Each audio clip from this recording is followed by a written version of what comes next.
Okay. Good morning. Good morning, everybody in person and on Zoom. This is the fourth of 5 sessions in our Summer Modern Jewish Thinkers series. We're concluding, I believe it's next week, with our rabbinic intern Yehudit Mazor Shlomi on, I think it's Rabbeni Lau and the World of the Sages. That should be a lot of fun. Rabbeni is one of my absolute heroes.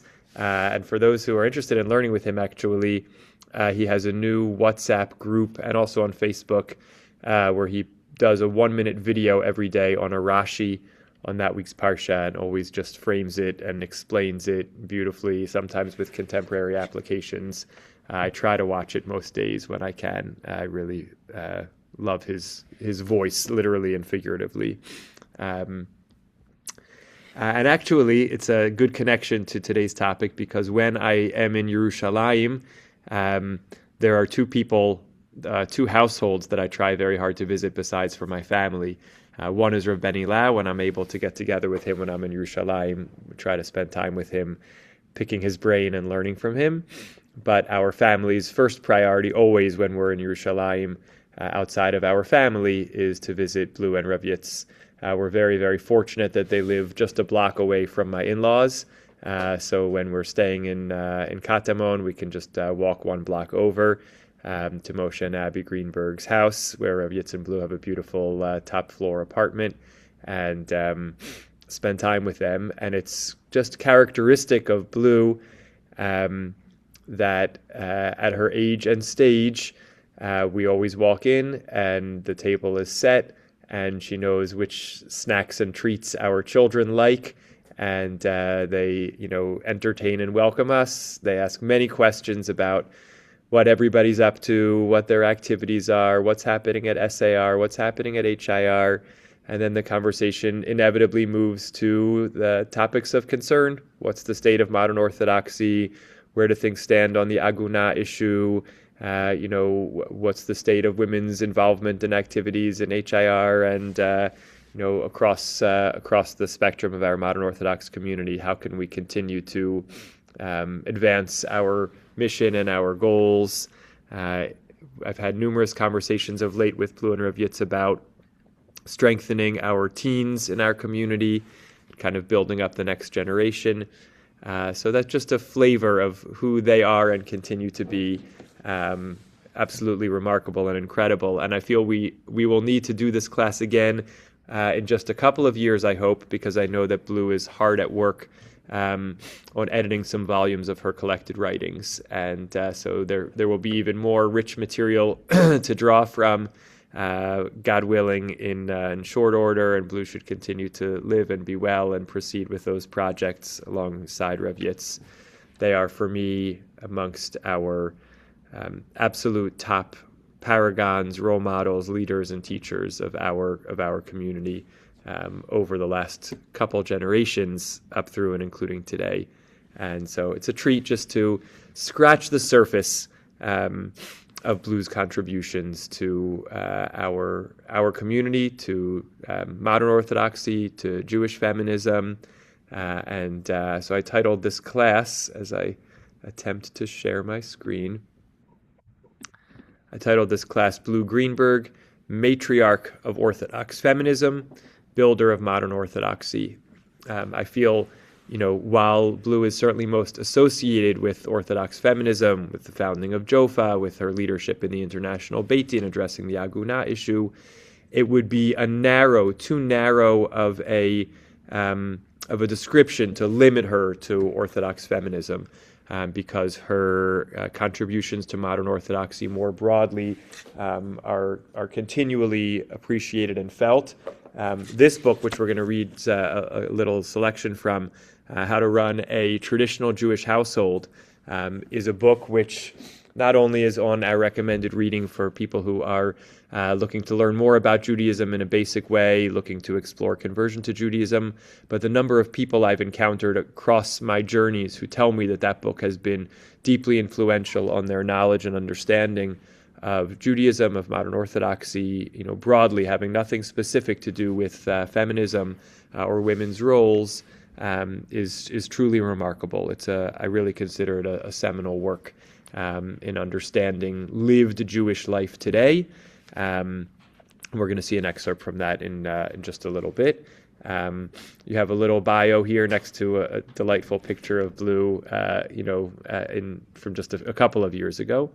Born in 1936 in Seattle. This year is her 90th.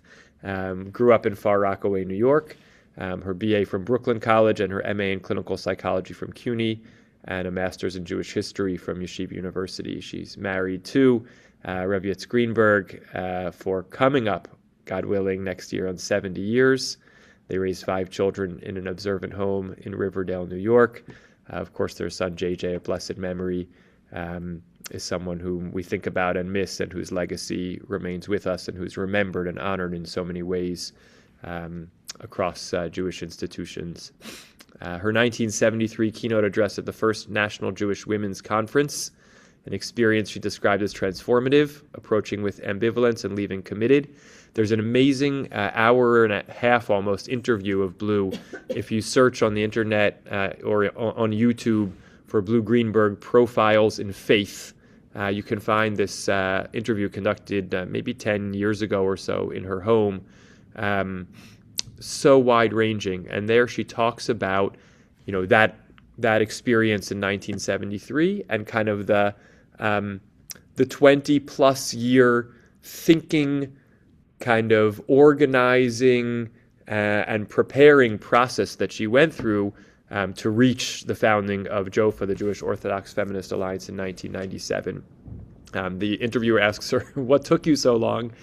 And she said it was a process of coming to figure out how to use my voice, right? In the intervening 20 years, she published on Women in Judaism, A View from Tradition. We're going to look at an excerpt from there, the foundational text of Orthodox feminism, and she wrote How to Run a Traditional Jewish Household. And so those 20 years, kind of from her awakening as an individual around feminism to her establishing JOFA, 25 years was a process of researching and writing and thinking and building relationships, and in her typical Blue way, paving a path carefully, deliberately, intentionally. I in my notes, I kept coming up with the word fastidiously, with so much attention to detail, with so much attention to the human dimensions of all of this, with a true sense of faithfulness to tradition, that I think is what enabled JOFA to be as successful as it has been in so many ways. Obviously, there's a lot to say about its legacy, but I think the impact of Jewish Orthodox feminism, cannot be understated. So that's something Blue founded in 1997. A lot of its focus was on opportunities for women's learning, women's spiritual leadership, women's involvement in synagogue life, and the Aguna issue. And we will see the excerpt that's noted here, her signature formulation, where there's a rabbinic will, there's a halachic way, both her manifesto and her most debated claim. And we'll get a chance to delve into the text in which she makes that claim and, try it on for size for ourselves. Finally, writer, activist, founding mother of Orthodox Jewish feminism, and recipient of numerous awards for her contributions to Jewish life. So this is a little flavor of Blue. If I were to try to add just a few things to kind of what I think characterizes her, as I said, deep sense of human relationships, truly a pious sense of connection to Judaism, to Jewish tradition, a deep grounding in family. All of her books and essays, so many of her essays ground her own journey in her parents, in the home in which she grew up. So much of her vision of Judaism starts in the home, in the family. Her writing is I find so accessible. There are footnotes, there are sources quoted, but it's not overly legalistic. It's not overly technical. It's personal, but not overly personal. It's incredibly readable. It's incredibly relatable. And it's deceptively sophisticated, meaning it reads fairly simply, but there's a lot beneath the surface. I've never heard Blue raise her voice. Decades upon decades of activism in a challenging environment for all kinds of reasons. You could imagine a person would become frustrated, exasperated, but Blue believes in slow, steady progress, and she does it with incredible patience, and she does it from a place of faith. Over and over, we'll see this in at least one of the excerpts. She describes attempting to make change because she believes it's a faithful expression of the halachic process, that she comes to the desire to see expansions and progress in halakha as a believer in halakha, as a believer in tradition, not as an antagonist, God forbid, or an activist looking to upend something, but actually to give it its fullest voice. Again, we could disagree whether we think that the movements of Jewish Orthodox feminism are doing that or not, but that's truly her motivation, truly her point of departure. And always looking for the avenues of growth, of development, and just a person who's deeply relational. We have books in our home that were given to us at the birth of our children, and Blue's incredible level of organization, filing and records and archives and history is amazing. I have a digital archive of Simchat Bat programs from the earliest rituals that were set aside to honor the birth of daughters, from the early years, maybe 70s, 1980s, when these were just emerging. And Blue has digitized them and shared them with me, and I've built on that and share it with others who are having baby girls to see over the last 50 years the ways people have thought about ritual to welcome baby daughters. Just one example. And again, we have that because Blue went around, collected, organized them, because she cared about the people, and because she cared about the ritual, and because she cared about giving the opportunity for people to mark the birth of daughters in ways that are spiritually meaningful for them and emerge out of tradition, and honor all the values that are part of this. So we're going to try to make our way through 3 excerpts because Jewish feminism is the most classic ascription to Blue. That's the longest one, the third one. But before we get there, I want to paint a broader picture, give a flavor of her writing and her contributions to understanding of core concepts in our Jewish lives, and how she sort of analyzes them and comes at them. So the first is from How to Run a Traditional Jewish Household, Chapter 7 on Speech. In this book, Blue talks about the fact that this is meant to be a guide which both informs and inspires and is much more focused on practical, through the life cycle, through the holiday calendar year, through the kind of practical commandments, ritual, and she acknowledges that it's less focused on the spiritual, theological, our relationship with God, and less focused on the interpersonal, ethical. And she says, these are also important pillars of Jewish life, but, I focused the book here on these dimensions. That said, this one on the realm of speech certainly is about the interpersonal and the ethical. And you see just her almost narrative style. It reads very easily and smoothly, conversational style, and her deep belief and faith in Jewish tradition, its power, and the ways in which she sort of struggles with Jewish distinctiveness in a way that, coming from a place of wanting to be ecumenical, and also interweaves her personal experiences and her family experiences, kind of a lived model of Jewish life. So I didn't give us the whole chapter. I have some excerpts, but I'm going to read and try to just kind of comment as we go. So this is coming after a chapter that discusses some things have to do with details of kind of Jewish concepts of dress. And she says, in contrast to the handful of regulations regarding dress, this is the middle of page 1, there is a plethora of rules concerning speech. The laws about honesty, authenticity, and integrity of speech are at least as extensive as, say, the laws of kashrut. And this is exactly as it should be, for speech is the primary medium of human interaction. If eyes are mirrors of the soul, then speech is the echo of characters, really a poetic kind of style. She is also a poet, has one maybe a second volume of poetry. So we hear her poetic writing, and in her speech and in her writing, there's just a warmth, an honesty, a plainness, a fearlessness, and a richness.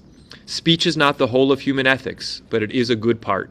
So a plethora of laws about speech is perfectly in order. She mentions, by the way, that she has many target audiences with this book. Someone who's already Jewishly knowledgeable, that they'll get more depth. Someone who's looking to grow in Judaism, that they'll understand the basics. And you can sort of hear her appeal to different audiences. A Jew is forbidden to insult, shame, defame, embarrass, or slander another person. The Hebrew for gossip, lashon hara, literally means the evil tongue. Lashon hara includes not only the speaker of evil, but also the hearer of evil. The theory is that the consumer, the one who listens to gossip or slander and thereby creates the market for it, is as guilty as the purveyor of the rotten goods. The rabbis went so far as to disallow praise of a third person before his enemies. They understood quite rightly that it would provoke negative comments. The Talmud paints a most graphic picture. Deceiving is equated to stealing. Insulting is analogous to killing. How so? When a person is insulted, he or she blanches. It is as if the culprit has drawn blood from his victim's face. Right? These are, she takes Talmudic passages and puts them in a colloquial, accessible terms. Clearly, the Torah intended to elevate individual and community to a certain level of holiness, or at least a notch or two above the ordinary.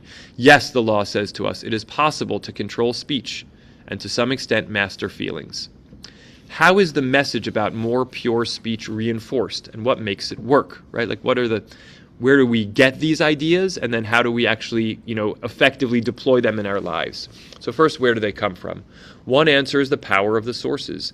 There is barely any traditional text, ancient or modern, that doesn't deal with the theme of purity of speech. Like, you hear this and you say, oh yeah, she's right. If one read nothing more than the Torah each year, chapter by chapter, the message would come pounding through. And 3 times a day in the closing prayer of the Shemona Esrei, we say, Elokai netzor lashoni meira. Oh, my God, guard my tongue from speaking evil, and my lips from speaking falsehood. Let my soul be silent to those who curse me. Right? But it works 2 ways. In the same prayer, we also ask, as for those who plot evil against me, thwart their efforts and frustrate their intentions. Even if only once a month or a season that prayer makes a dent in the armor around the heart, that is something. Okay, so one way we get the message is from our texts. A second answer is the power of models. Here, by the way, we see a little overlap with our study of Rav Aaron Lichtenstein, Zecher Tzadik Livracha, a couple weeks ago when we read his excerpt from his essay, The Source of Faith is Faith Itself, and he spoke about the impact of role models on faith. Here it's the impact of role models on speech. Not just distant models or historical figures to whom the later commentators have attached saintly characteristics, but rather immediate and very available human models. I never heard my parents use a profane word, nor did I hear them gossip, slander, or curse anybody. Very occasionally my mother would try out a bit of harmless gossip, but my father gave no satisfaction. If anything, he would defend, so there was never any mileage, nor anything an impressionable child could sink her teeth into. Nor did my husband hear his parents gossip or use mean speech. Thus, when we married and had our own family, we simply didn't gossip in front of the children. It's not that we don't talk about people in front of the children, of course we do, but there is a real difference between news and gossip, and though it may be hard to define this difference, it is quickly learned. Third is the frontal approach, parents directly instructing their children. Example alone is not sufficient, for the example set by peers is often more compelling. Forthright intervention and discipline are often required. She goes on to talk about some experiments of this in her own household, and then picks up again. And here is an interesting little moment kind of thinking about, is this effective, and are Orthodox Jews distinctive in this realm? To confirm my feeling that there is a difference in quality of speech among Orthodox Jews, meaning that this actually works in some way, that the emphasis in our tradition on speech is effective and creates something uniquely special, not innate, but practiced through our study amongst Orthodox Jews, I donned my most unscientific hat and placed myself on 2 consecutive afternoons of the week in 2 different pizza parlors in the same neighborhood. One kosher, closed on the Sabbath and generally catering to the yeshiva crowd. The other a regular pizza joint. Reading a newspaper, sipping a Coke, and sort of blending into the background as the neighborhood young people came in after school, I listened. I heard what I thought I would hear. Clearly, the language of adolescents who inhabit a kosher pizza parlor is less vulgar and easier on the ears of an adult than the language of their less traditional counterparts. And while vulgarities of speech might mean nothing at all to its utterer, as one would conclude simply by noting its frequency, nevertheless it is disconcerting. Speech is not only a sign of character. For a Jew, it is also a symbol of faithfulness, a human response to the divine calling to be holy, to be part of a holy community. So now she sort of shifts from Lashon Hara to Lashon Tov, to how we do want to use our speech. Holiness of speech is not merely what we refrain from saying. Holiness is not silence or curtailing communication. The ascetics, Nizirim, who took upon themselves vows of silence, were never significant models in Jewish tradition. Holiness also means what you do in general with the gift of speech, and she talks more about positive models of speech, and then ends this chapter. Not only the thou shalt nots regarding speech, but everything else in the Torah has bearing on speech and ethics. For each person, the ritual expression, the concern with halakha, the construction of holiness in so many areas of life have impact on so private and personal a matter as speech. Once again, we find it to be a system of vast, deep, and intricate interconnections. So again, just one example of many, many, if you read through the book on how to run a traditional Jewish household, where you get such a broad vision of where do these ideas come from, how are they played out in life. It's a very, very lived, practical, also spiritual, just at multiple registers, with reference to traditional texts, her own little takes. I find it just very, very rich and very inspiring. I'm going to come right to the second excerpt. Okay, this is an essay of Blues that I happened to find in a book that was written a good ways back in 1990 called What Happens After I Die? Jewish Views of Life After Death, from two, I believe, Reform rabbis and scholars who wrote a fascinating treatise, also very readable. I really recommend it. The biblical, rabbinic, medieval, and modern Jewish views on life after death. That's the first. View, right? What's that? There's more than one view. We're going to see that here. Yes, views on life after death. And the second half of the book are sort of personal essays from contemporaries offering their own perspectives. So Blue has an essay in this book, which I came across, when I got this book, looking for good materials to share with our own community members, in the questions that we ask when we contemplate our own deaths or when we are preparing for or experiencing the death of loved ones. What is there after death? And Blue has the essays in the back are personal and they're rather lengthy, and this is also, an excerpt from Blue's essay in this book. And in the book, what she says at the beginning, I just pause to share for a moment. What she says at the beginning is, I couldn't even begin to figure out how to answer this question, like what is my view of the afterlife? So she says, and sorry if it's a little choppy on Zoom, a little internet blip there. She says, so I decided to ask a few friends. I interviewed a few friends, and she, puts like little transcripts of excerpts of a couple of the interviews. One of the people, she describes both of them with the first letter of their name, L and G, and gives a little, woman in her 40s who's a professional, whatever. I figured out who one of them is in Riverdale from just from the first letter of the name and the description, going back, 35 years. But since it was meant to be anonymous, I'll leave it that way. But it was delightful to encounter this person whom I know from the community through the lens of this conversation. And after the two, abbreviated interview transcripts, she comes to her own reflections. And again, they're excerpted here, very rich. These ad hoc, unschooled, though very thoughtful eschatological opinions reflect more or less the views held by other respondents. A diffuse understanding of the tradition on matters, a range of belief and disbelief in the hereafter, the combination of remoteness and immediacy, ambivalence and affirmation, and finally a very tenuous acknowledgement of the impact of such concepts on one's actions in the present life. Moreover, these informal findings parallel those of others who have looked at the state of contemporary belief, right? So even just in that sense, you can tell she looked at social science research, and she compared her little anecdotal findings with broader findings, and there's so much happens behind the scenes, that in Blue's preparations to write something on a topic, and we just get the tiniest flavor of it, in her humble presentations. Had I been similarly interviewed on the subject without benefit of preparation, as was the case for my respondents, I believe I'd have made quite the same statements, ambivalent, hesitant, uneven, of piecemeal knowledge.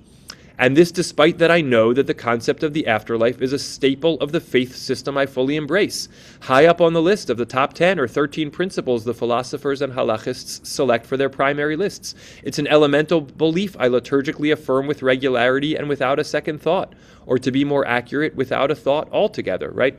We liturgically affirm it if you read Maimonides' 13 principles at the end of services, or if you say the blessing 3 times a day in the Amidah, Mechayeh HaMetim, God who, gives life to the dead. We affirm this all the time, but what does it actually mean?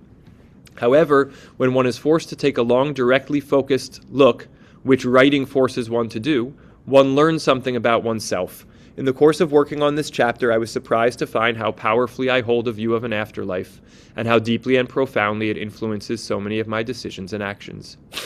Having said that, I must convey the other, which is also true, that despite its deep and pervasive impact, the idea of an afterlife is not something I think about systematically or coherently, or speak about very often, if at all. This raises a curious question, and then a second one. Here come her questions. Is it possible for one's actions to be informed by so inchoate a value, one not even close to the surface? Yes, I believe so. It is a value that is deeply internalized, securely embedded in the psyche. Thus, it is ever ready to influence thought and deed. Meaning, I don't think about the revival of the dead or the afterlife very often, but I talk, I study it, I pray it, and so it's in there, and so it can impact me even though it's not front of mind. Nor is it mere rationalization to say that this is perhaps the most healthy way of incorporating such a belief. Were it ever present in consciousness, it would border on the morbid and exert a paralyzing effect. One should stay focused on this life and not become detached from it. Next question. If my thoughts of an afterlife are so diffuse, so far from surface consciousness, how is it possible for me to know that they affect my very life? One way is that this concept comes to the surface periodically, reflexively, intersecting my here and now life at strange times and in unexpected places, and it feels quite comfortable. I never fight it, never deny it. Thank you for the chat request to speak more slowly. It's hard only because there's so much I want to cover in such a short time, but I will try to take it down a notch. What triggers thoughts of an afterlife? A variety of experiences. And here she, talks about some of her moments in life, including childhood, where she, where she suddenly is filled with a thought, an awareness, a curiosity about the afterlife. Then she picks up again. Yet I must acknowledge that my most powerful and frequent thoughts of the afterlife arise from a different source. It is not the view of the afterlife as reward, nor as image of a place for souls to be rejoined, that trips the eschatological switch. Rather, the notion of an afterlife serves as an inhibitor of harmful, dishonest, or evil deeds, actions I might otherwise try to get away with, acts that I would not be held accountable for on this earth, things that no one would know but God and me, and which perhaps not even the heavenly computer is tallying at this very moment. She goes on to describe circumstances where she had the opportunity to do something mildly unethical or simply inappropriate that could achieve some gain or benefit, and no one would know the difference, and that the thoughts of the ultimate beyond this world shift her to away from making that choice. She comes back again. So I have admitted it. My primary and recurrent association with afterlife is its inhibition over my baser instincts, the fear of being found out at the end of my days. I am not necessarily proud of this, for I am aware it is a more primitive, less sophisticated, less mature view.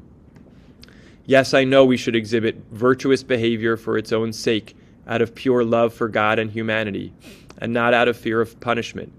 Nevertheless, I am grateful that even an inchoate vision of the next life keeps me relatively clean free of moral stain in this one.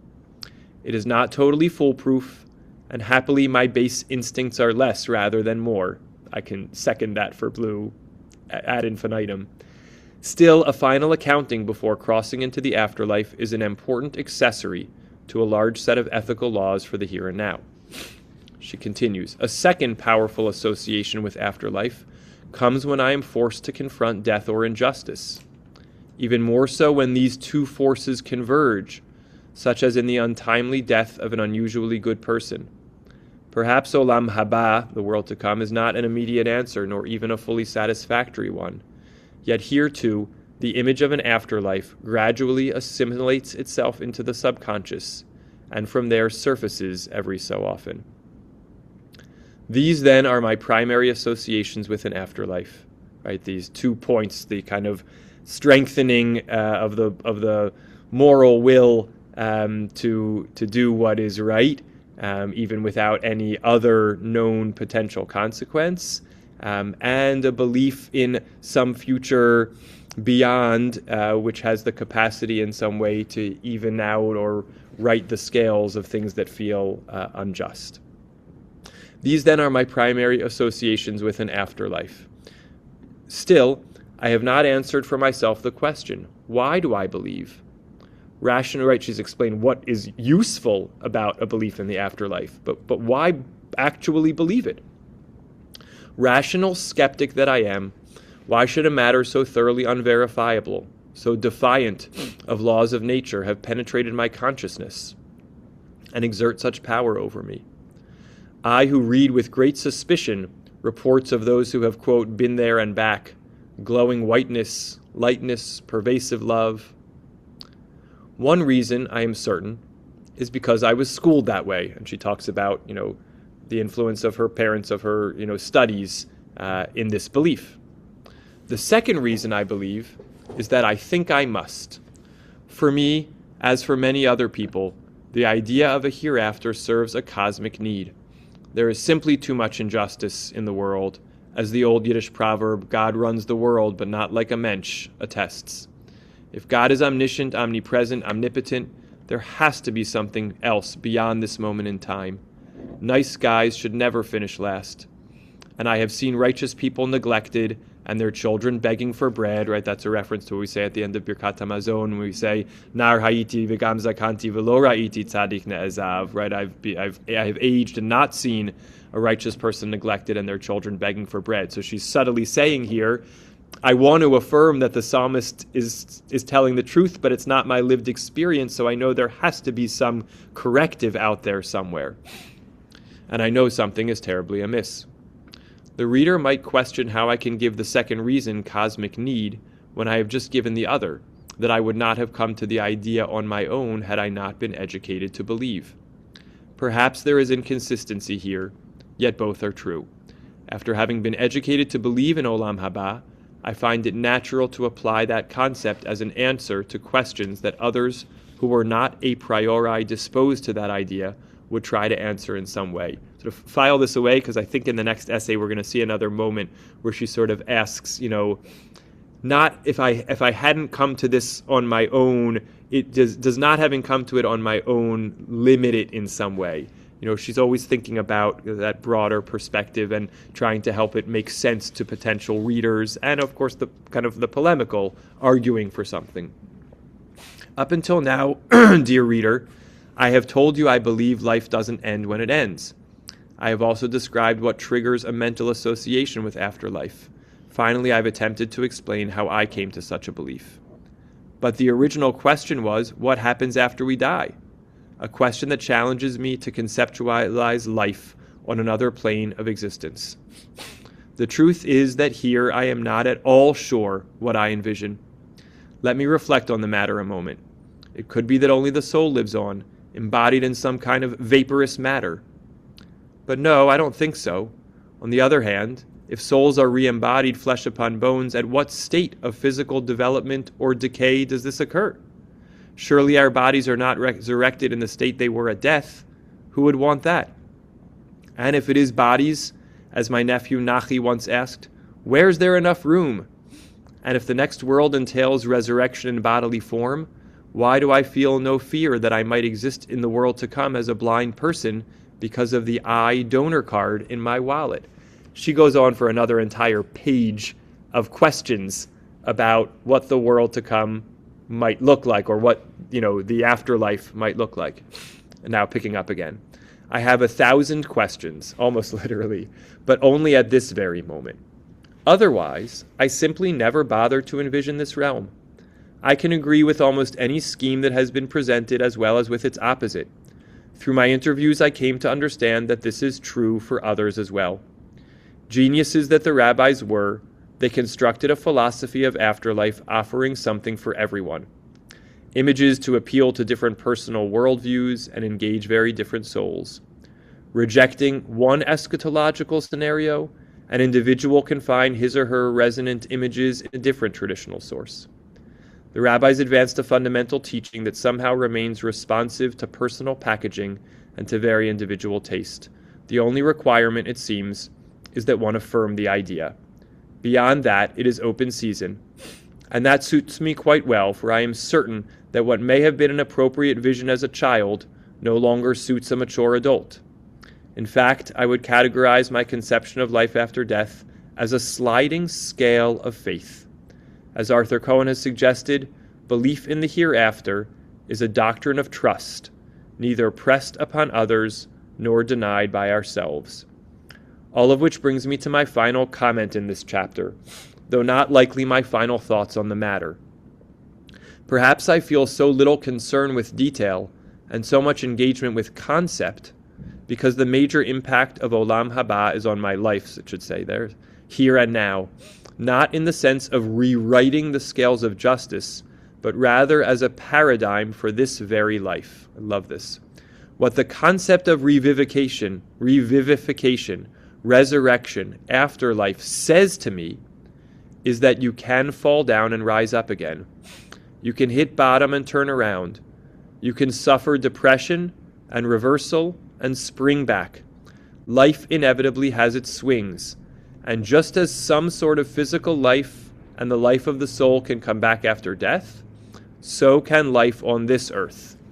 It is no coincidence that in the Shemona Esrei, the blessing for resurrection incorporates concepts of lifting the fallen, healing the sick, freeing the trapped. It is the blessing not only of life after death, but of optimism for better times in this life. Not only can God restore life after death, but the Holy Blessed One, you could see she translates as I do, not the Holy One, blessed be He, can lift us up over and over again. And not only God, but you can restore, renew, refashion our lives. For that alone, a belief in life after death is worth holding on to.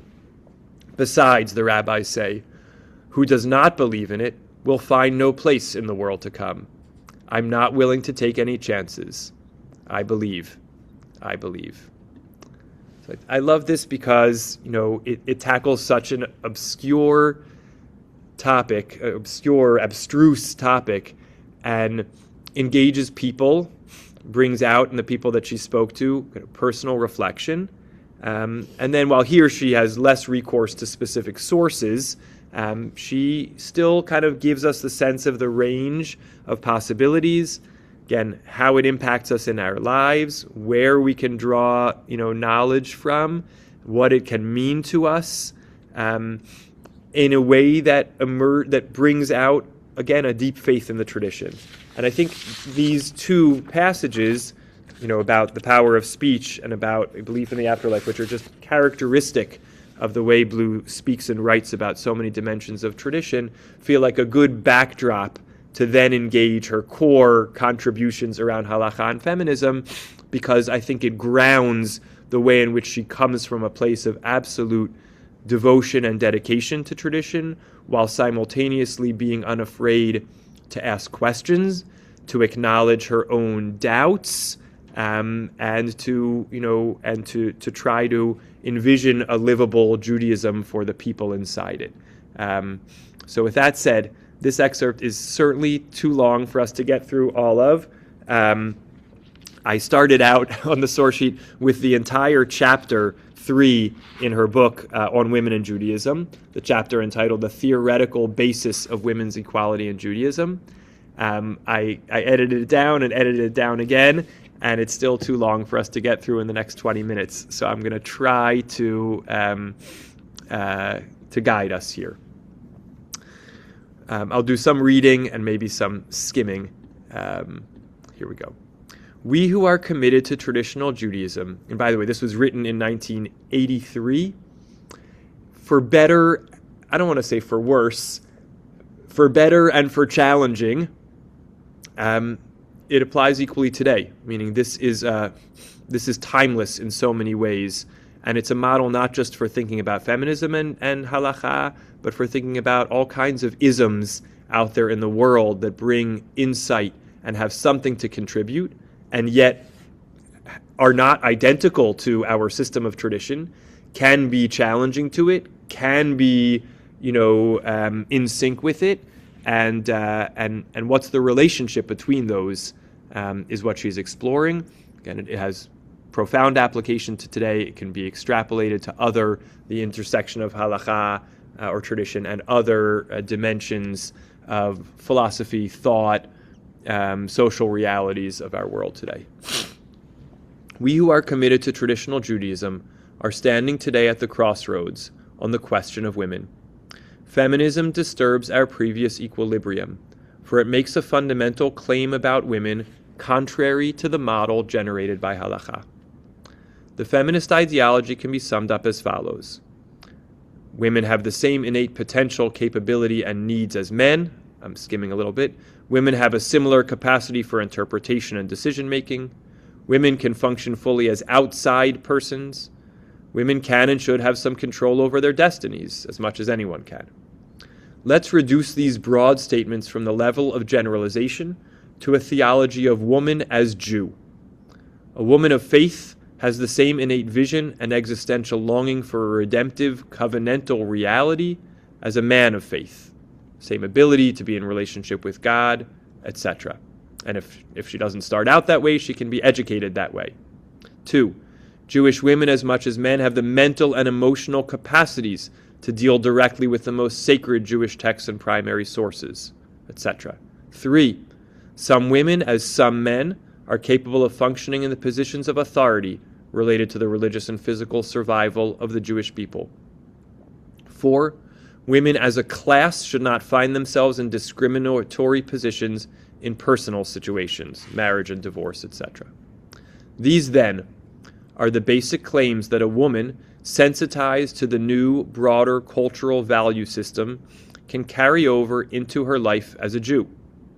I'm not arguing here whether halachic Judaism deems a woman inferior, although there are more than a few sources in the tradition that lend themselves to such a conclusion. Nor will I accept at face value those statements that place women on a separate but higher pedestal. What I am saying is that halakha, contrary to the feminist values I have described above, continues to delimit women. In some very real ways, halachic parameters inhibit women's growth, both as Jews and as human beings, right? So what she's saying is, if you take the contributions of feminism, apply them to Jewish women living Jewish lives, and look at halakha, halakha seems to in some way constrain the full realization of women as Jews as understood by feminism's understanding of women, an understanding which Blue generally believes and subscribes to. I do not speak here of all of halakha. One must be careful not to generalize from certain critical comments and apply them to the system as a whole. In fact, my critique could grow only out of a profound appreciation for the system in its entirety, etc., etc. And she goes on to say, right, that's why I want to engage through halakha, because I believe in halakha. Next. Don't throw the baby out with the Don't throw the baby out with the bathwater, or something she famously said. Yes. From this understanding, one is moved perforce to ask the next question. If the new feminist categories are perceived to be of a higher order of definition of woman than those that limit her, how are we to explain the gap between the feminist model and the halachic model, all the more so when we see Judaism as such an ethical tradition. Next paragraph. There are certain external and internal factors that explain the insufficiency of the tradition with regard to women. The stratification of men and women in Judaism simply reflects the male-female hierarchical status in all previous societies in human history. Moreover, in light of the primary model of Jewish woman as domestic creature, all other roles and responsibilities that seemed to conflict with the primary model simply were eliminated. I do not wish to imply that Jewish women were oppressed. This is far from the truth. And she goes on to talk about many systems in Judaism that, protect women. They're certainly not oppressed across the board. Nevertheless, there is a need today to redefine the status of women in certain areas of Jewish law. First, a benign and caring stance is not discernible in every last instance of rabbinic legislation. Second, paternalism is not what women are seeking nowadays, not even the women of the traditional Jewish community.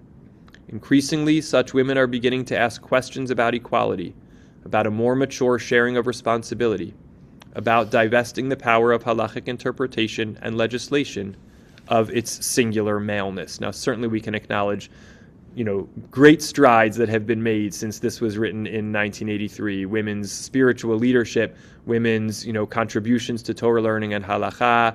We've come a long way, and in large part that's because of Blue's work, especially in the area of female clergy and spiritual leadership. I was privileged to sit at her dining room table in some of those early conversations around title and ways of expanding roles and how to do it in a way that could be received inside some of the Orthodox community, and Blue's wisdom, where she said we have to go very, very slowly, and where she said I think we have to, be pushing more boldly ahead, are things which I remember very, very vividly and feel grateful for.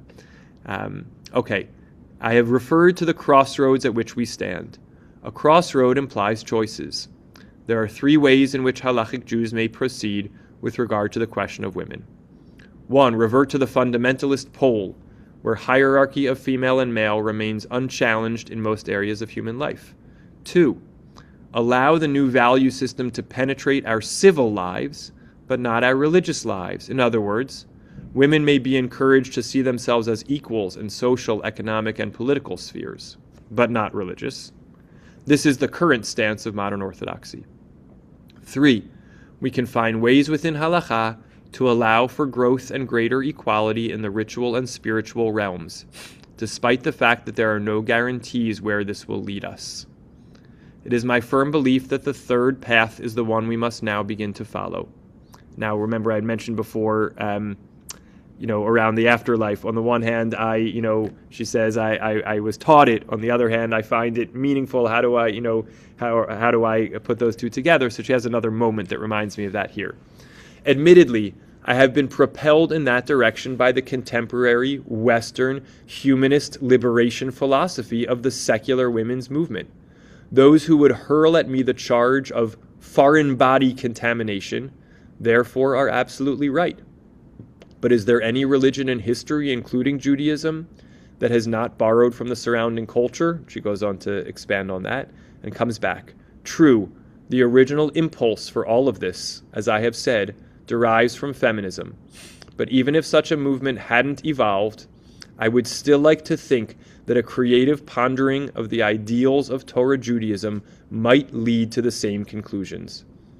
Thus, the central concern of these observations has to do with organic internal changes, changes in our private lives, unmediated by society, quotas, affirmative action, and the like, changes based on intrinsic Jewish values and brought about because the halachic way of life calls them forth. Right? And this is, again, just Blue being honest. I think the only way you can go forward, I think she teaches us, is with honesty.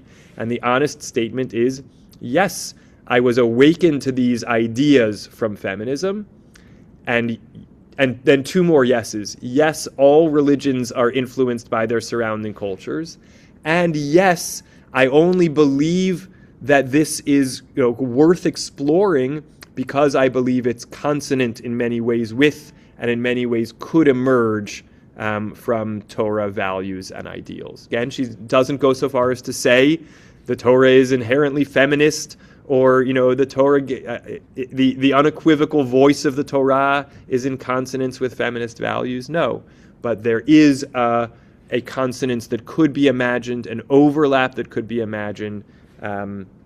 So I just appreciate the real honest perspective there. She goes on in the next section to talk about the flexibility of halacha, the depth of halacha, and its interpretive history. And there she she cites lots of different concepts in halacha. We don't enact a decree on the congregation that they can't uphold. And then on interpretive flexibility, she says in this bottom of page 7, an even more striking example of the technique of halachic accommodation is the use of asmachta, a scriptural passage or word on which a novel transition is pegged. And asmachta often seems illogical, far-fetched, arbitrary, right? The Gemara will ask the question, how do we know that such a thing is true? Well, it says in the Torah, or it says in the Navi this.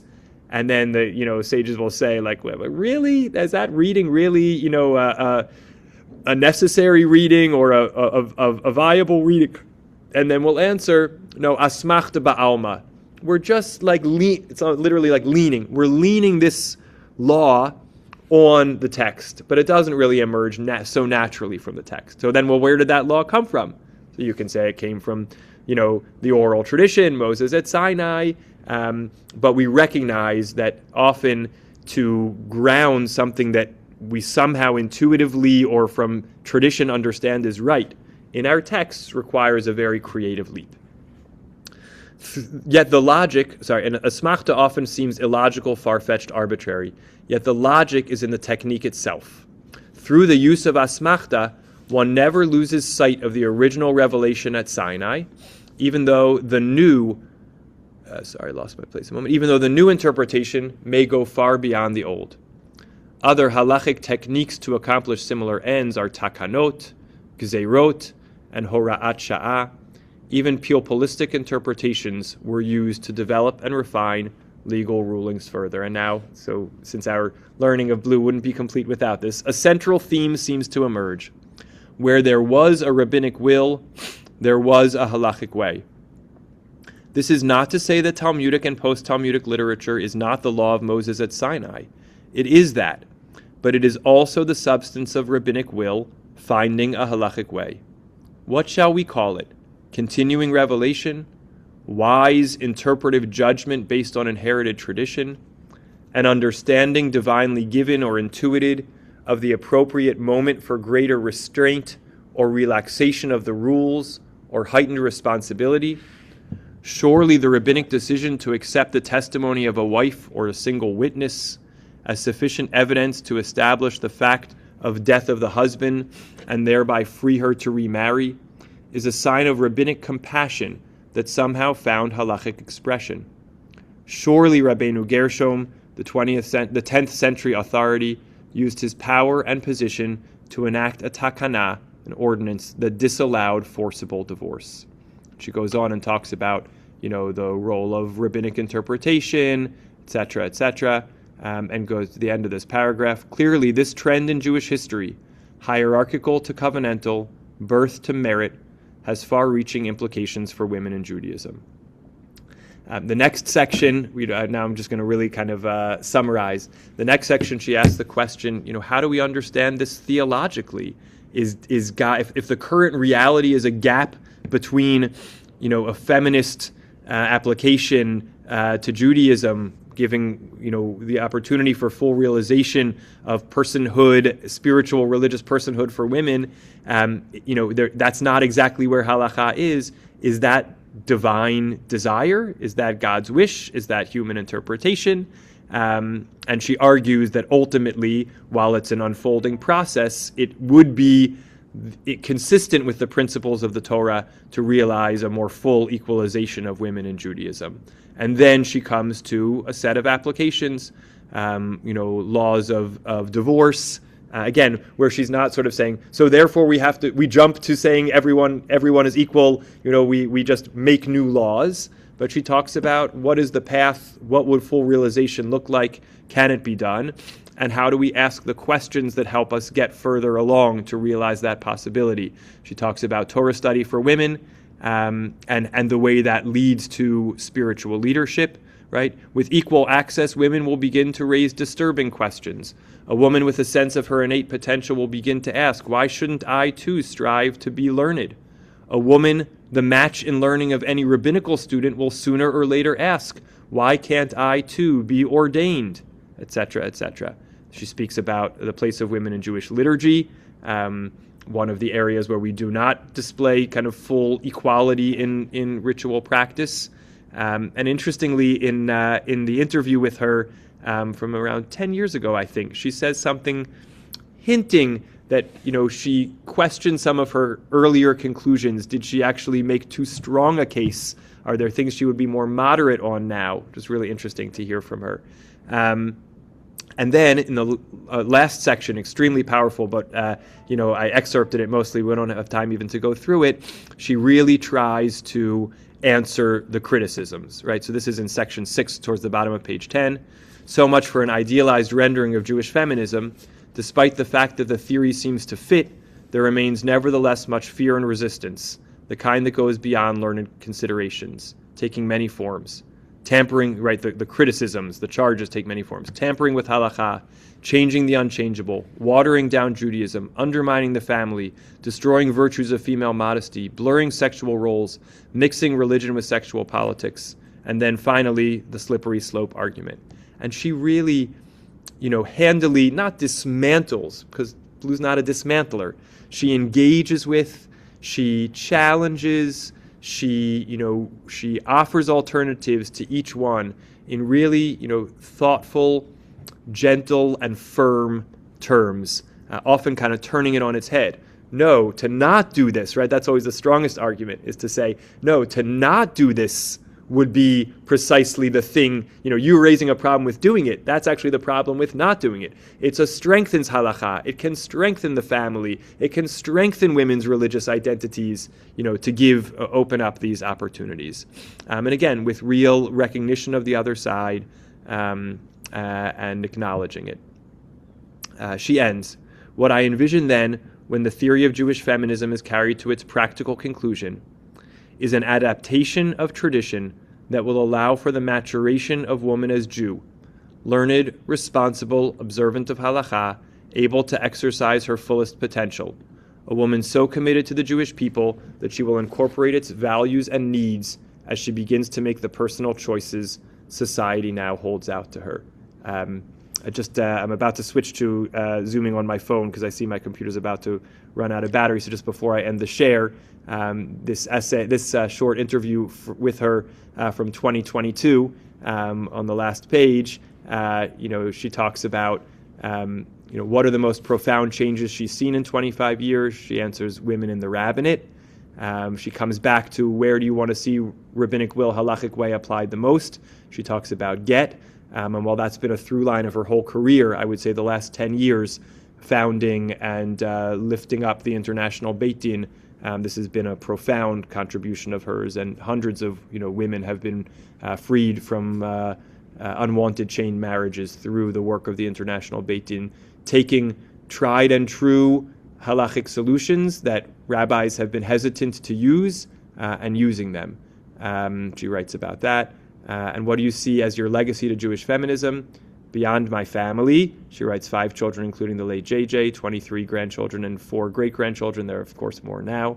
Are her 2 books on women in Judaism and how to run a traditional Jewish household, and Jofa, and the many conferences I organized. I love these words.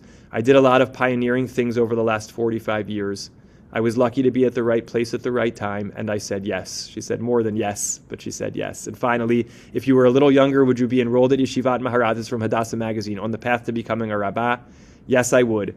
It never entered my mind when I was young. My father was a rabbi. I am married to a rabbi. I think it would have been a natural course. So, just switching my Zoom for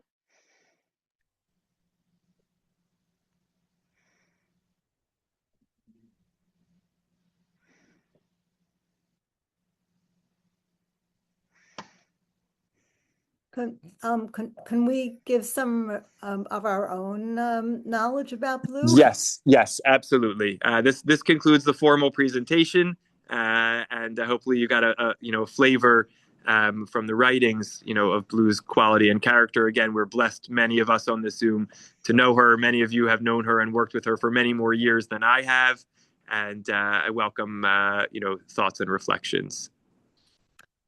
So I'd like to say that she's a very modest person. Yes, She's a very quiet, soft-spoken person. She's the opposite of Bella Abzug, who made a lot of noise with her big hat, yes, yes, but a very generous, warm-hearted person. yes, I remember one time during the Intifada years, she opened her house to the Israeli vendors so that we in Riverdale could come and buy from them because the tourist trade was terrible during those years. yeah, That's how generous she was. She was yeah, always looking to help people. yeah.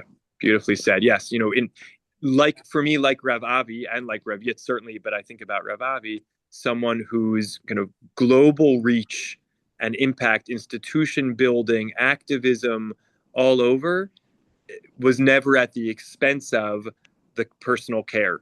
The number of times she reached out to me, something going on in our own family's life or in the life of the shul, and she wanted to help or support, or she heard about someone sitting Shiva that she had once known and she wanted to visit or call. Did I have their contact information? That's Blue at the human personal level through and through, while simultaneously transforming our these last generations, modern Orthodoxy and Judaism Yeah. And those two books, I read them in the 80s and in their 90s. day. Yeah. And I they see Judy Rosenblatt. Go ahead, Judy. Yeah, thank you so much. I just want to thank you, Rev Stephen, because the selections you picked and just are beautiful and perfect and captured Blue. And I think so many of us on this Zoom are blessed to have known her, as you said, and worked with her. She's a hero. Um, she's just a hero to so many of us. We lived in Baltimore when she started JOFA, and we came in for the first conference, and that was the game changer when the VOD of Queens canceled it, and then everybody in the world showed up. But Blue is so modest, so humble. You just captured her. She's such a beautiful person and fierce as a lion and Yes. quiet and sweet and gentle. And you can't believe that person of that gentle modesty can achieve everything that you have shared with us. It feels wonderful to do this in her presence, and thank God she's well and continuing her work with the International Baked In and everything else she's involved. So thank you so much. This was a privilege to be part of. Absolutely. Absolutely. Anyone else? Yep. Go ahead, Judy. If you can unmute, you're muted right now. So if you're able to unmute yourself, we'll love to hear you. Now, you can hear me now? Yes, we can. Okay. Concerning the Nazirim, I never knew about their attitude on Lashon Hara. That was part of what they refrained from. Yes, it's a really interesting question. I was wondering about that as I read it as well. I think it's not a reference in the most narrow sense to kind of biblical Nazaritehood, but there were people even in more modern times who adopted the title Nazir and used it not in its narrowest biblical definition of specifically refraining from haircuts, grape products, and becoming impure through contact with the dead, but also through vows of silence and around speech. So it requires more research on my part. I also noticed that and said, I wonder exactly what this means, but I'm familiar with its use in that way as well. Yeah. Okay, my other question, a few paragraphs ago, she ended, or you ended her sentence as I believe, which can be understood as like a double thing to make it more firm, but it could be like a question. I believe. Yeah. Yeah. That's So great. It's a with great, more like self-doubt, yes. Yes. which Great. which is more in the whole spirit of her humility. Yes, yes. I think the text lends itself to that interpretation. Absolutely. Is a whether it's a doubling of the firmness of the affirmation, or a kind of an insistence while feeling the questioning at the same time. I think either is possible. Yeah, yeah. All right. Wonderful to learn together. Bev, I Thank hope you I so slowed much. my pace down a little bit. It's hard to slow down between the excitement and the ground we want to cover, but hopefully it was discernible. And wishing everybody a wonderful rest of the day. See you soon. Thank you. Thank you so much. Bye bye. Thank you, Rob Bye. Thank Stephen. you.